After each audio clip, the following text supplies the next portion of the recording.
Okay, so order doesn't matter in this. Therefore, we start with the combination.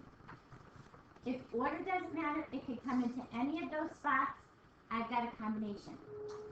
And this is how we set this up. Try not to memorize the formula. Try to find a pattern. Out of 3, we want 1 success. And our success probability is 1/6. We want one of those. Our non-success, our failure, 5 out of 6, we want what's left. 3 minus 1. Now, we can put that in your calculator just as it is. Sometimes in Algebra 2 we went to a fraction.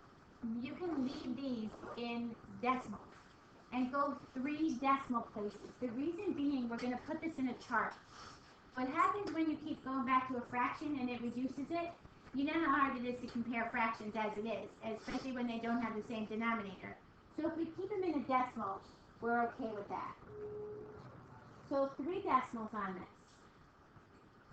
Now, we also learned yesterday another feature in your calculator. It's another function in your calculator under second vars, and it is exactly what this is. This is a binomial probability distribution. Don't hit the first one. The first one is a normal PDF. You want the binomial probability distribution function. And I've been working on these calculators, getting them to the new software. Probably 3/4 of them have the new software on them now. So when you hit this, it will come out and say, it should come out and say, number of trials, P, and I think this is X. I'm not sure. Is that what it says, X? If it doesn't, and it comes out like this, it's the N, P, X. It's going to take this and paste it into this anyway. But if you remember this one, it's in alphabetical order. Your big pieces of information. What is my N? What is my P? What X value do I want? Do I want it 0 times, 1 time, 2 times, 3 times? That's what goes in here. So 3, probability of success, just put 1/6. And I want this to happen once. That will give you the same as this one. The same answer as that. So you put this in your calculator either way, and you come up with 0.347. Everybody get that? 347? Okay. The X value is 6. The X value is what can happen out of 3 tries. I can get 0 6s, 1 6, 2 6, or 3 6s on this little number line up here. The probability is the 1/6, the 1 out of 6.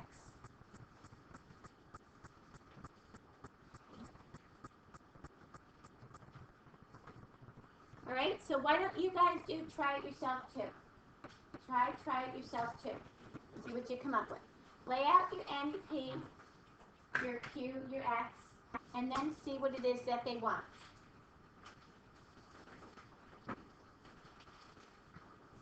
If you can use the binomial PDF, I think that's better. If you like the pattern of the other one, that's good too.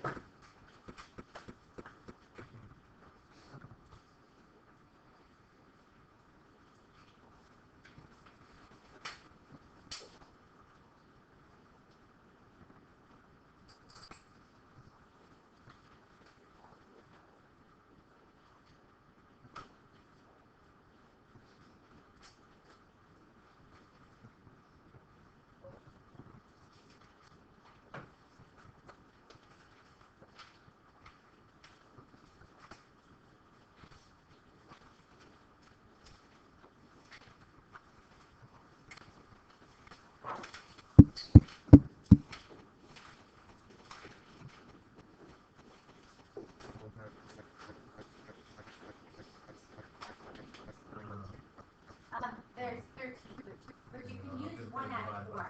This clubs are 1 out of 4 suits. So 1 out of 4 might be easy, because 13 out of 52 reduces down to the same thing. Anybody have a calculator that doesn't have the Upgrade software? A battery today? The batteries for this guy.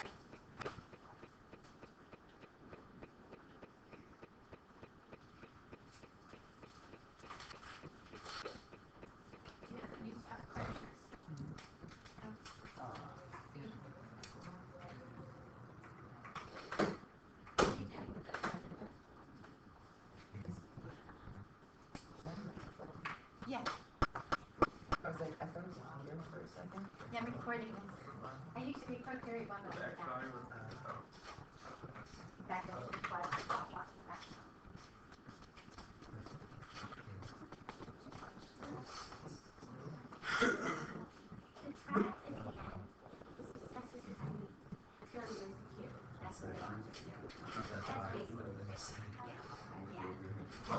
We were just writing it fast. So, what is it I'm doing? What is it I want to find? I want exactly three clubs. Out of how many times? Out of 5. So, I pick a card all 5 times. I replace my card. So does my probability change? No. Good. We have to make sure that probability doesn't change. I don't care if my clubs falls 1, 2, 3, 1, 3, 5, 4, 3, 4, 5. So any order. Whoa. Any order for this. That was different, huh? Any order that this comes in. That's where your combinations come in. So I'm going to do this a total of 5 times. I want this to be exactly 3. I can get 0, 1, 2, 3, 4, 5. I happen to want 3 this time. What is my probability of getting a club? 1 out of 4. There's 4 suits. 13 out of 52. 13 clubs out of 52 cards reduces to 1 out of 4. So what is the probability that I do not get a club? 3 out of 4. I don't care if it's a heart or a diamond. All I care about is it's not a club. So that's my 2 choices. Now, start like this. Combinations. You're going to do this 5 times. You want 3 successes.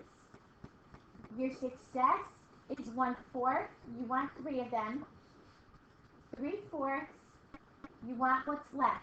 5 minus 3, 2 of them. Now, if you put this in backwards and you put 3C5, it comes out as 0. It doesn't give you an error. It says 0. You can't possibly get 5 things out of 3 trials. But it just, for some odd reason, your calculator gives you a 0. Now, if you do your binomial PDF, you're going to say 5 trials. I want my probability of success is 0.25 or 1/4, whichever way you write it, and I want 3 of them. This is my N, my P, my X. And round this to 3 decimal places.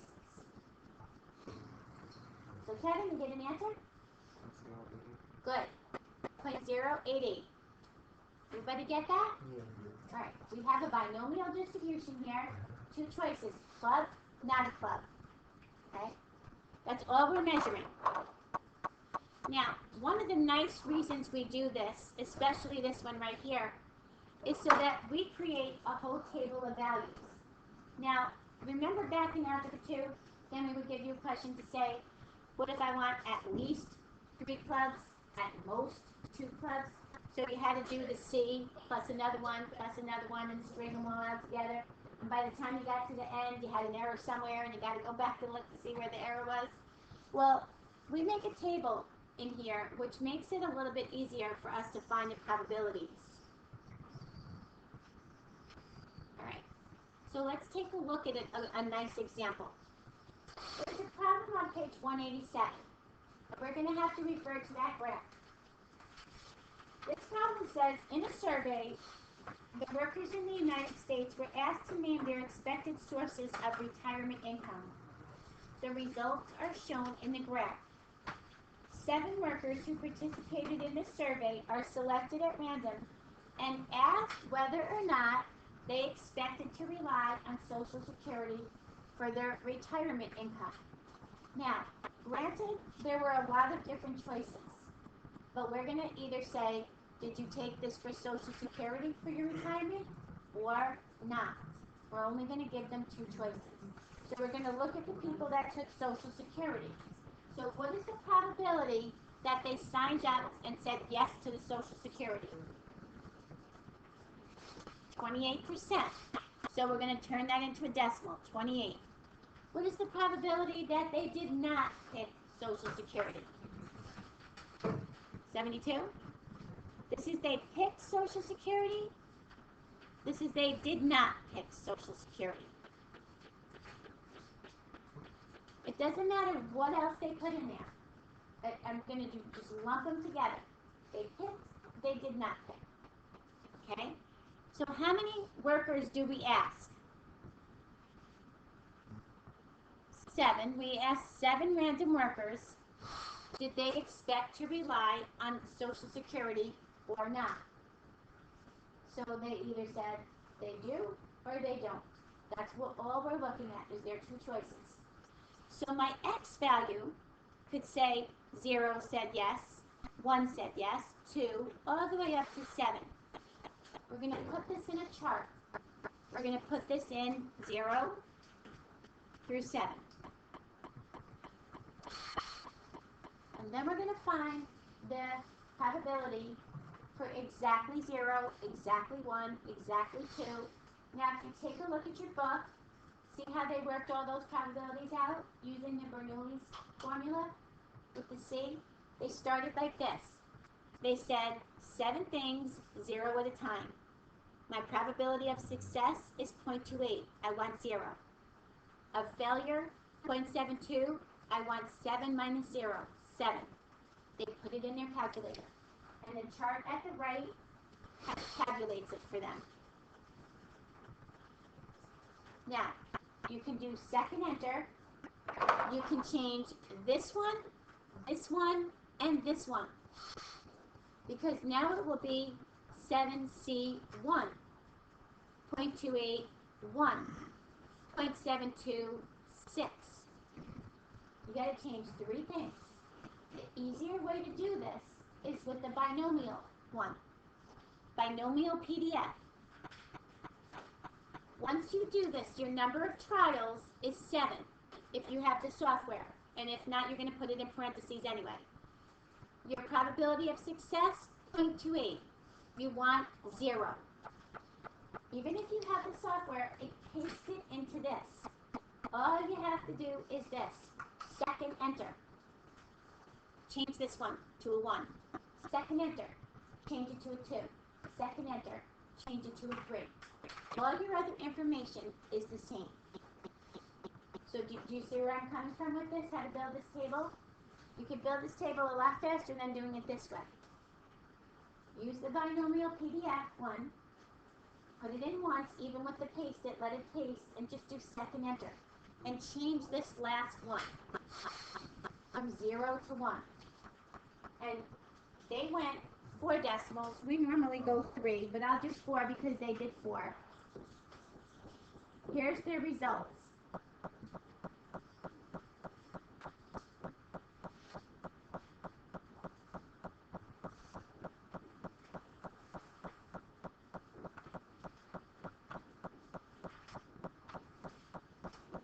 Because your probability is small, it's a very small probability that all 7 chose the Social Security.